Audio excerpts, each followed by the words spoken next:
ಈಗಷ್ಟೇ boys never compromise ಚಿತ್ರದ teaser ಹಾಗೆ ಟ್ರೈಲರ್ ಜೊತೆಗೆ ಒಂದು ಸಾಂಗ್ ಕೂಡ ರಿಲೀಸ್ ಆಗಿದೆ. ಅದ್ಭುತವಾಗಿ ಮೂಡಿ ಬಂದಿದೆ. ಈ ಚಿತ್ರದ ನಿರ್ದೇಶಕರಾಗಿರುವಂತಹ ಹರೀಶ್ ಅವರು ನಮ್ಮ ಜೊತೆಗಿದ್ದಾರೆ. ಬನ್ನಿ ಅವ್ರನ್ನ ಮಾತನಾಡಿಸ್ತಾ ಹೋಗೋಣ. ಸರ್ ನಮಸ್ತೆ. ನಮಸ್ತೆ ಮೇಡಮ್. ಮೊದಲನೇದಾಗಿ ಕಂಗ್ರ್ಯಾಚುಲೇಷನ್ಸ್, ಒಳ್ಳೆಯ ಟ್ರೈಲರ್ ಇದೆ. Thank you madam, thank you. ಹೇಳಿ ಹೇಳಿ. ಏನು ಹೇಳ್ತೀರಾ ಸರ್, ಈ ಒಂದು ಬಾಯ್ಸ್ ನೆವರ್ ಕಾಂಪ್ರಮೈಸ್ ಅಂತಿದೆ, ಯಾವುದಕ್ಕೆ ನೆವರ್ ಕಾಂಪ್ರಮೈಸ್ ಆಗಲ್ಲ ನಿಮ್ಮ ಹುಡುಗರು ಅಂತ? ಅಂದರೆ ಪ್ರತಿಯೊಬ್ಬರು ಹುಡುಗರು ಬೆಳೀತಾ ಇದ್ದಂಗೆ ಒಂದೊಂದು ಆಸೆ ಇಟ್ಕೊಂಡು ಬೆಳೀತಾ ಇರ್ತಾರೆ. ಒಂದು ತಂದೆ ತಾಯಿ ಒಂದು ಹೇಳ್ತಾ ಇರ್ತಾರೆ, ಯಾಕಂದರೆ ಅವ್ರಿಗೆ ಗೊತ್ತಿರುತ್ತೆ, ಎಕ್ಸ್ಪೀರಿಯೆನ್ಸ್ ಇರುತ್ತೆ. ಅವಾಗ ಇವ್ರಿಗೇನು ಆ ಟೈಮಲ್ಲಿ ಬೇಡ, ಆ ಥರ ಅಲ್ಲ, ನಾನು ಈ ಥರ ಅಂತ. ನಮ್ಮ ಮದುವೆ ಆದಮೇಲೆ ಕೆಲವೊಂದು ಟೈಮು ಸ್ವಲ್ಪ ರಾಂಗ್ ಡಿಸಿಷನ್ಸ್ಗಳಾಗುತ್ತೆ, ಅಥವಾ ಏನೋ ಒಂದು ನಡೀತಾ ಇರುತ್ತೆ. ಒಂದು ಅವ್ರ ಕನ್ಫ್ಯೂಷನ್ಸ್ ಏನು ಅಂತಂದರೆ ಅವ್ರು ಟೋಟಲ್ ಕನ್ಫ್ಯೂಷನ್ ಇರ್ತಾರೆ.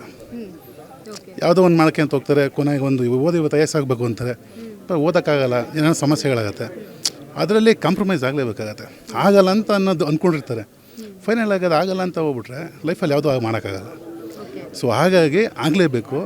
ಆ ಥರ ಆಗದೇ ಇರೋ ಜೀವನದಲ್ಲಿ ಏನೇನಾಗುತ್ತೆ ಅನ್ನೋದೇ ಇದು ಬಾಯ್ಸ್ ನೆವರ್ ಕಾಂಪ್ರಮೈಸ್. ಸರ್, ಈ ಒಂದು ಕಥೆಯ ಮೂಲಕ ಪ್ರೇಕ್ಷಕರಿಗೆ, ಕನ್ನಡ ಪ್ರೇಕ್ಷಕರಿಗೆ ಏನು ಹೇಳೋದಕ್ಕೆ ಹೋಗ್ತಿದ್ದೀರಾ? ಏನು ಮೆಸೇಜ್ ಇದೆ?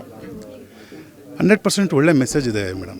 ಏನಂತಂದರೆ ನನಗೆ ಈ ಸಿನಿಮಾ ಮಾಡಬೇಕಾದ್ರೇ ನಮ್ಮ ಒಂದು ಓನ್ ಎಕ್ಸ್ಪೀರಿಯೆನ್ಸ್ಗಳು, ನಮ್ಮ ಜೊತೆ ಸುತ್ತಮುತ್ತ ಇರೋಂಥ ಅಟ್ಮಾಸ್ಫಿಯರಲ್ಲಿ ಎಲ್ಲ ಮನೆಗಳು ನಡೆಯುವಂಥದ್ದು, ಆಮೇಲೆ ನಮ್ಮ ಜೊತೆ ಇರೋಂಥ ಸಾಕಷ್ಟು ಫ್ರೆಂಡ್ಸ್ಗಳ ಜೊತೆ ನಡೆದಿರೋಂಥ ಎಲ್ಲ ವಿಷಯಗಳು, ಎಲಿಮೆಂಟ್ಸ್ಗಳು, ಆಮೇಲೆ ಏನೇನು ತೊಂದರೆ ಆಗಿದೆ, ಆ ತೊಂದರೆಯಿಂದ ಯಾವ ಥರ ಸಫರ್ ಮಾಡಿದ್ದಾರೆ, ಆಮೇಲೆ ಅದಕ್ಕೆ ಯಾವ ಥರ ಸೊಲ್ಯೂಷನ್ ತೊಗೊಂಡಿದ್ದಾರೆ.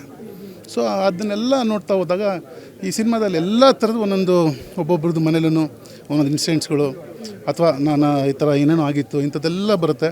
ಅದಕ್ಕೆ ಸೊಲ್ಯೂಷನ್ ಏನಾಗುತ್ತೆ, ಅದೇ main picture madam. Okay sir, ಇಷ್ಟೊಂದು ಜನ ಹುಡುಗರಿದ್ದಾರೆ, 10 ಜನ ಹುಡುಗಿಯರಿದ್ದಾರೆ, ಒಬ್ಬರು ಹುಡುಗಿಯರಿರೋದು ನಿಭಾಯಿಸೋದು ಎಲ್ಲ ಕಷ್ಟ ಆಯ್ತಾ ಅನಿಸುತ್ತೆ? ಯಾಕಂತಂದರೆ ತುಂಬ ಕ್ವಾಟ್ಲೆ ಇರುತ್ತೆ, ಹುಡುಗರೆಲ್ಲಿರ್ತಾರೋ ಅಲ್ಲಿ ಕ್ವಾಟ್ಲೆ ಇದ್ದೇ ಇರುತ್ತೆ.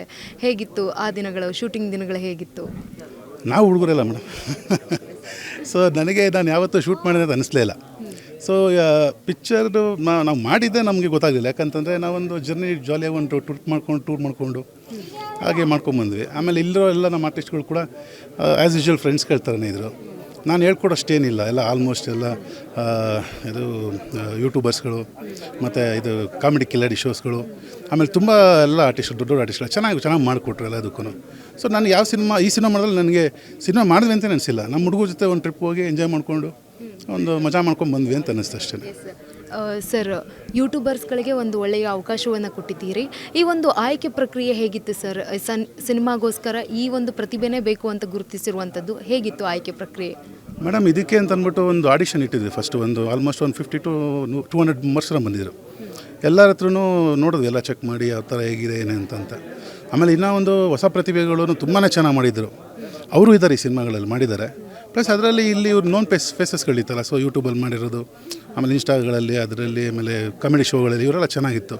ಸೊ ಕೇಳಿದೆ ನಾನು, ಮಾಡಿಕೊಡ್ತೀರಾ ನನಗೆ ಇದರ ಸಿನಿಮಾ ಒಂದೆಲ್ಲ ಗ್ರೂಪ್ ಎಲ್ಲ, ಯಾಕಂದರೆ ಎಲ್ಲ ಈಕ್ವಲೆಂಟ್ ಹೀರೋಗಳೇ, ಒಂದೆಲ್ಲ ಫ್ರೆಂಡ್ಸ್ಗಳೇ. ಸೊ ಮಾಡಿಕೊಡ್ತೀರಾ ನನಗೆ ಈ ಥರ ಬೇಕು ಅಂದಾಗ ಅವರು ಖುಷಿಯಾಗಿ ಒಪ್ಕೊಂಡ್ರು. ಸಬ್ಜೆಕ್ಟ್ ಕೇಳಿದ್ರು. ಸ್ಟಾರ್ಟಿಂಗಿಂದನೇ ಸಬ್ಜೆಕ್ಟು ಕ್ಲೀನಾಗಿ ಎಲ್ಲರೂ ಡಿಸ್ಕಷನ್ ಮಾಡ್ಕೊಂಡು ಕೂತ್ಕೊಂಡಾಗ ಅವರೇ ನನಗಿಲ್ಲ ಸರ್, ನಾನು ಈ ಕ್ಯಾರೆಕ್ಟರ್ ನಾನು ಮಾಡ್ತೀನಿ, ಇದು ನಾನು ತೊಗೋತೀನಿ, ಇದು ನಾನು ಮಾಡ್ತೀನಿ ಅಂತಂದರು.